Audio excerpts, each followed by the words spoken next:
What's creepy is the mayor of Montreal says that this Sean Foy, this American Christian singer, that he is not aligned with the values of Montreal. And our values are equity, diversity, inclusion. And this singer runs afoul of it. Therefore, he's not allowed to use a public space.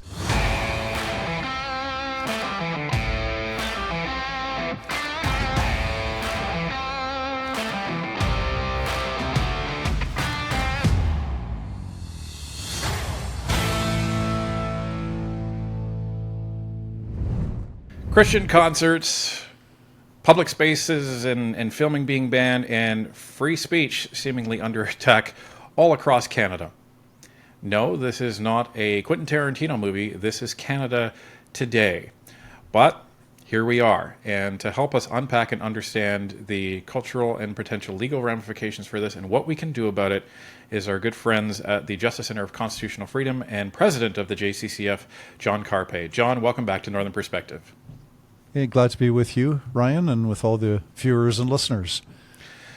Okay, so on our last chat, we talked about what was going on in Nanaimo, BC, where they were banning filming in public spaces, and the reaction that we've received from that is understandably a lot of concern from the viewers out there, because there's reasonable questions. What if my dash cam is on when I'm going through a public space in Nanaimo, BC? Am I going to be fined for that? And many other considerations and scenarios that people are bringing up, which just illustrates the absurdity of it. But the next situation that arose was a seemingly unknown performer that came up to Canada to perform at a church and to just sing a Christian concert, and would have come and gone with the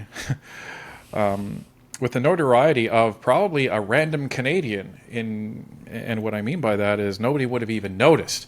But now this person is probably the most famous Christian music artist in Canada, Sean Foy, and he was made famous because they tried to cancel him even before he got here. So no doubt you've heard of this as well. What do you make of this and the reaction from CBC and the left, as well as people on the right that may not even be Christian? Well, a few thoughts. One, it's unfortunate how the CBC mischaracterized. I think if there was an American Christian musician who was doing a tour in Canada who happened to support the Democrats and happened to be philosophically aligned, with most issues with the Democrats, if the CBC provided any coverage at all, they would probably just say that it's an American Christian singer, and that would be they wouldn't say a Democrat singer. And so here we've got this American Christian, Sean Foy, who is, first and foremost, he's a singer who leads praise and worship. He has, done some political stuff, and is pro-Trump. He's against abortion. He's against the transgender ideology. He ran for Congress once, tried to secure a Republican nomination in the primary, was not successful. But the CBC calls him a MAGA musician and makes it sound like he is doing this cross-Canada tour promoting Donald Trump, which, by the way, if he was, I would say, well, free speech rights apply to everybody on Canadian soil, not just citizens. So even if he was doing a cross-country tour and he was trying to lead Trump rallies where people come out and, it's all about promoting Trump, even if he was doing that, he shouldn't be banned just because that's a minority opinion or an unpopular opinion. But he's not out there promoting Trump. He's a musician, and the CBC mischaracterizes it. And it's backfired because every place where he's been canceled, he's still had a concert anyway. Somebody else has provided a venue. Now, apart from the smear campaign backfiring and giving him more publicity and maybe more listeners, maybe more donations, I don't know. I haven't talked to him, although our lawyers have been working with his organizing committee, so to speak. So our lawyers have been in touch with the organizers to defend free speech, but I haven't been talking to the musician. I've never met him. What's disconcerting, though, is this cancel culture, and where public officials seem to not understand at all what the free society is about, what the Canadian Charter of Rights and Freedoms is about, that in the public square, and that's not just online, the internet, but even, public parks, sidewalks, public spaces, government-owned facilities, government-run facilities, in the public square is a place where minority voices, unpopular opinions are allowed to be expressed. And we've got these social justice warriors who've taken it upon themselves to cleanse the public square of what they deem to be impure opinions. And that's totally misguided, wrong-headed, and contrary to the Canadian Charter of Rights and Freedoms, contrary to the government's duty of state neutrality, and that applies federally, provincially, municipally. The government is to be neutral and is not supposed to be there saying, well, we got this public park, but only good, acceptable views are allowed. And so if you're this right-wing conservative Republican Trump supporter, then you're not allowed to express your voice in the park, or you're not allowed to have praise and worship service. So that's very disconcerting, is the lack of understanding on the part of government officials, elected and non-elected.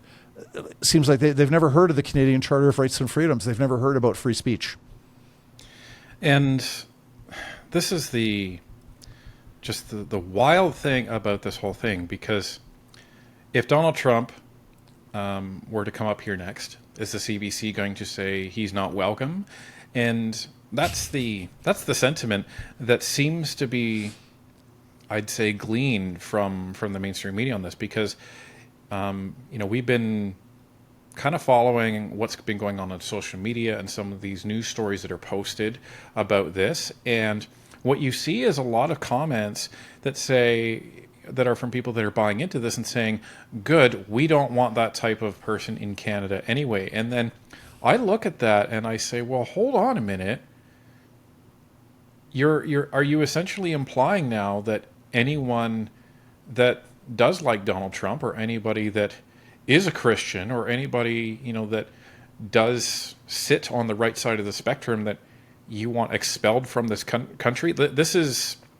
It sounds like a leap to some people, but this is the slope and the eventual end game of where this actually leads. And that's the concerning part, because you never heard about that in Canada before. This is relatively new, that even among Canadians, that people are saying, you have a different viewpoint, I don't even want you in my country, never mind, I don't want you in my house. We should place bans on and prohibit and restrict people that are advocating for violence, terrorists. Not everybody's allowed into Canada. I mean, if somebody's got a long criminal record, or if they have in the past engaged in violence or terrorism, or they've advocated for that, there can be some standards where we can legitimately say that a particular person is not allowed in. But to simply have a view shared by 77 million Americans who voted for Trump over Kamala Harris, who got 75 million. So there's tens of millions of people in the U.S. who like Donald Trump, and they've elected him as president. But to say that you can't come into Canada if you're pro-Trump, I mean, that's just outrageous. That's not violence. It's not terrorism. It's simply an unpopular perspective. I understand that Trump is highly unpopular in Canada, even more so now than 8 or 9 months ago with all the tariff stuff. I think there is probably whatever popularity that Donald Trump was enjoying in Canada has probably now gone down to far lower levels. But in a free country, we don't censor people based on an unpopular opinion. If somebody's criminal hate speech prohibited by Section 319 of the Criminal Code, where it's a crime to willfully promote in public hate against an identifiable group a group identified on the basis of race, ethnicity, national origin, sex, gender, sexual orientation, gender identity, gender expression, religion, and all these grounds. So willful promotion of hatred in public is criminal. If somebody does that, it's open to the police to lay charges. Advocacy of violence is illegal. Advocacy of genocide is illegal. So we've got those laws, enforce the laws. Other than that, other than enforcing the criminal code, you should be free to say what you want to say in a free country. And it's frightening how many people don't get that. It's like, it doesn't matter if he's a minority, even if you had 1% of Canadians agreeing with him, if you had 0% of Canadians agreeing with him, it doesn't matter. In a free country, you can peacefully speak your mind, and other people don't have the right to control your vocal cords. Right. You can say, I believe in the flying spaghetti monster, and, I believe that it is the, one true deity over everybody, and people may think... Flying over a flat earth. The flying spaghetti monster flying over a flat earth. I guess the meatballs would have to be flat, too, so... Yeah. But yeah, like you can have somebody like that and literally zero people agreeing with it, but it's an opinion. It's not defaming anybody. It's not libeling anybody. It's not inciting violence, and it's not inspiring hatred towards anybody. So it's fair game, and it's just interesting because we saw this behavior play out a lot in the U.S. when it came to the universities and people on the right that were booking speaking engagements, and people were trying to get it shut down. We heard about that happening in some of the Canadian schools, but we never saw something as overt as this actually being tried to be canceled in the mainstream media. Do you think that has now spilled over into a dangerous new arena in terms of this cancel culture? And do you think to me, it's almost a bizarre time to see this actually happening now, because you're seeing a lot of pushback now and a correction of the political spectrum when it comes to free speech. Well, censorship and cancel culture, they spread like a cancer. It started out with the universities, and it started out only with pro-life groups. Once upon a time, 15, 20 years ago, the only speech that was really censored actively on campus was the unpopular pro-life opinion. And so myself and the Justice Center and other lawyers have been defending free speech on campus for a long time. Unfortunately, the cancer has spread. So now there's a lot of things you can't say on campus. It's not just opposition to abortion, but if you were against, if you wanted to assert that there's only two genders, or if you're on the wrong side of Israel, Palestine, Gaza, Hamas debate, if you are against transgender ideology, if you disagree with current Aboriginal policies and you want to say that, we kind of a classical liberal, that we should have one law applies to all and not have different laws or rights based on race or ancestry. There's all kinds of opinions that would get you in trouble now, which 20 years ago, it was only pro-life that was getting targeted. But the censorship is spread off campus, where you've got cities, like in Montreal, this church is fined $2,500 for having praise and worship. It was not a concert. The city's trying to argue that they didn't get a permit to host a concert. This was not a ticketed event. It was a church, and anybody could walk in and sing and pray. It was a church service, and they've got a $2,500 fine. And there's a lawyer in this situation provided by the Democracy Fund. It's not by the Justice Center, but there's a lawyer there to defend the church against a $2,500 fine. What's creepy is the mayor of Montreal says that this Sean Foy, this American Christian singer, that he is not aligned with the values of Montreal. And our values are equity, diversity, inclusion. And this singer runs afoul of it. Therefore, he's not allowed to use a public space. So, in other words, like that is just twisted, right? the public space is for all people, including people with unpopular views or an unpopular religious practice. This is the whole point of the Charter. It's to defend and protect unpopular speech and unpopular religions.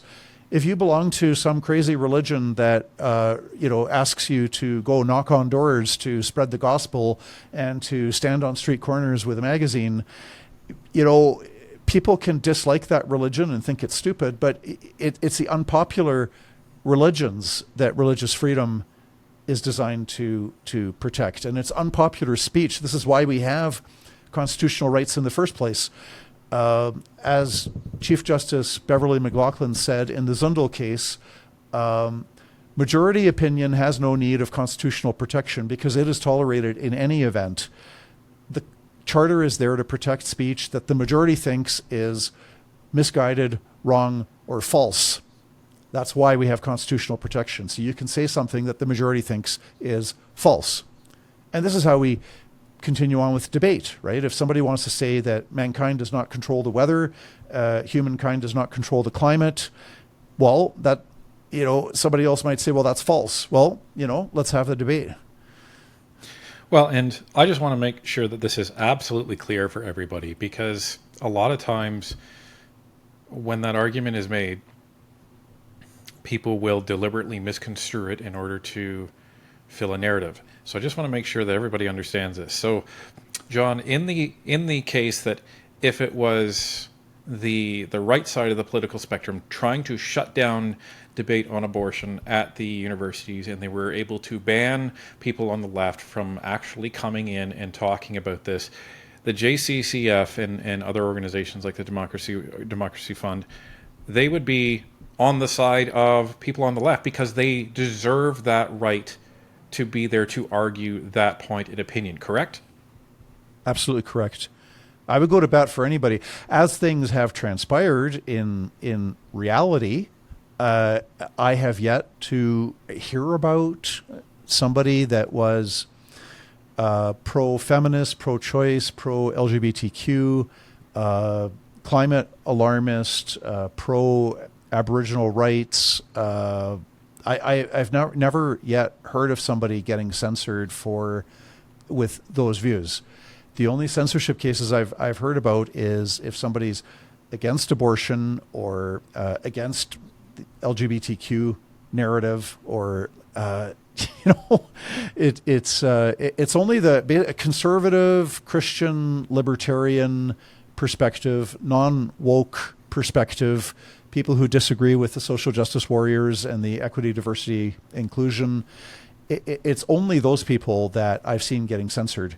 But I'd love to see the Justice Center provide lawyers for somebody on the left.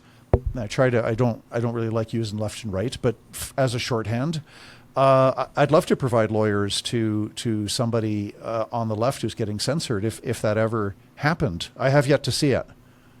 So if you're watching this video and you are getting censored, and you're getting censored by the political right as you view it, reach out to the Justice Center of Constitutional Freedoms. They are willing to help you. This is, as we've said it before, they are nonpartisan. They are pro-charter rights and freedoms. That's what they go to bat for. It doesn't matter who you are. It doesn't matter where you come from. If your charter rights are being violated, that's what organizations like the JCCF are for. So if you are having such an issue, by all means, bring it forward. They'd love to have a conversation with you. So where do we go from here, John? Because the good news is that, at least in the social media and the cultural zeitgeist that is the right, I think it's a lot more healthier than it has been in comparison to a couple of years ago. And a couple of years ago, people they almost felt like it was taboo to even talk about politics on the right and these perspectives in public, because you were afraid to be canceled. You were afraid that somebody was going to overhear you at work and potentially you may be disciplined or lose your job. But there seems to be more and more pushback coming from the right. You see that in corporate Canada, you see that in corporate America, and around the world. So there is a correction happening. We're hoping it's going to stop right in the center where it needs to be. and not overcorrect. But do you think this latest example with Sean Foy, do you think that's a response to that correction that's coming? Do you think it's coincidental? Do you think there's, it's a distraction for the Liberals and Mark Carney? Like, why do you think this is happening specifically now? My best guess is that there's kind of a tipping point where when you've got cases like Jessica Simpson, formerly Jonathan Yaniv, just recently, this is one of our Justice Centre cases, but the Ontario Human Rights Tribunal dismissed the complaint of Jessica Simpson, who had applied to participate in the Galaxy Beauty pageant. Jessica Simpson, at the time of application, I don't know where things are at now, had male genitalia, and the beauty pageant said, we've got female-only change rooms with girls as young as 6. If you have male parts, you're not allowed in. If you're fully transitioned and you have no more male parts, you can come in and participate. But, if your twig and berries are still there, you're not allowed to go into the women's change room. So you get these kinds of complaints, and we won largely on procedural grounds because Jessica Simpson, formerly Jonathan Yaniv, had not met deadlines and completed the right paperwork, etc. I'm not even confident that we would have won the case if the proper paperwork had been completed on time. But it's this kind of insanity, or we've got our federal prisons where convicted rapists, convicted murderers in men's prisons can self-identify as women. And on that basis of identification alone, without any surgery, they're transferred into women's prisons, and women are subjected to harassment and, privacy violations. They got guys looking at them in the bathroom and shower type situations. And so I think we've got this backlash, and I think more people are willing to say that transgender ideology is harmful to kids. We should be looking at the United Kingdom and Sweden, Norway, Denmark. Many countries now are rapidly moving away from this whole idea that it's a good idea to give puberty blockers and opposite sex hormones to kids. We're moving back to recognizing it's better to let them go through puberty, because by the time people are 18, the vast majority are okay with their biological sex. And so I see a shift definitely, like compared to 2 or 3 years ago, where people are more willing to speak out. That said, when you've got government entities that are violating the Constitution by refusing access to a public space based on ideology, we've still got a huge problem in Canada. Could that potentially open CBC and these government entities like, the City Council of Montreal and places like that up to class action lawsuits? Potentially, yes. I mean, the problem with kind of the practical problem is if you want to sue, you need to show damages, right? So you need to show lost revenues. For Sean Foy, he, as far as I know, doesn't charge for anybody to go to his praise and worship concerts. I mean, they're not a formal concert, but what about punitive damages in violating the charter rights? It could be pursued. In principle, it could be pursued. Yes, you could say that in the same way for like an unlawful arrest, right? Even if the police didn't beat you up or lock you in jail for a week, right? You've just got the unlawful arrest in and of itself could lead to modest amount of charter damages. So I would anticipate that's something that the lawyers will be discussing with Sean Foy's organizing committee. It'll be up to them whether they want to pursue that or not, right? A lot of people, it's like, well, they just want to move on and not go after it. Could there potentially be a case where you could have a class, and not even a reverse class, but could you have a class suing another class? Like, for example, the more concerts Sean Foy has, that governments try to block him from actually having, could could there potentially be a class of people across Canada or even the institutions that he's trying to perform at sue the joint class of potentially municipal or provincial governments that are trying to block him? Is that even possible? Well, it's always possible to sue, right? But the question is it would it be a strong action? Would it be a strong legal case? I would think that if it's an interesting situation because in most cases, Sean Foy has been provided with a different venue, so a concert has gone ahead. So it's very hard to prove damages, right? And our legal system is heavily fixated on money, right? What are your losses? What are your financial losses? So if you had the concert somewhere else, and if even more people attended, and if you're not necessarily you're not charging money for tickets, you're just running by donations, you're getting maybe the same amount of donations that you would have. You've got these so a civil lawsuit, it would not be a very strong one in my view because there's just not the money there.